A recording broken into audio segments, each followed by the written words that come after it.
সাইয়েদনা মুসা আলাইহিস সালাম জিজ্ঞেস করলেন, ইয়া রাব্বি, আল্লাহ আপনার কি ঘুমে ধরে না? আল্লাহ বললেন, কোনো কথা বলা যাবে না, দুইটা গ্লাসের ভেতরে পানি নাও, পানি ভর্তি গ্লাস নিয়ে তুর পাহাড়ের উপরে দাঁড়াও। সাইয়েদনা মুসা আলাইহিস সালাম দাঁড়ালেন, আল্লাহরে আবার জিজ্ঞেস করলেন, আল্লাহ আমি জিজ্ঞেস করলাম কি আর আপনি করতে বললেন কি? আল্লাহ বললেন, কথা বলো না, যা বলেছি তাই করো।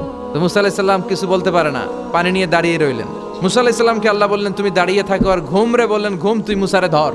ঘুম যে এবার সাইয়েদনা মুসা আলাইহিস সালামকে ধরেছে, উনি ঘুমের ধাক্কায় আর থাকতে পারে না, একবার ডানে যায় আরেকবার বায়ে যায়। ঘুমের ধাক্কায় হঠাৎ করে কাত হয়ে পড়ে যায় আর গ্লাসগুলো মাটিতে পড়ে খান খান হয়ে ভেঙে যায়। আল্লাহ ডেকে বললেন, মুসা বেশি কিছু হেফাজতের তো দায়িত্ব দেই নাই, শুধু দুইটা গ্লাস হেফাজতের দায়িত্ব দিয়েছি। ঘুমের কারণে এগুলোর হেফাজত করতে পারো নাই, ভেঙে খান খান হয়ে গিয়েছে।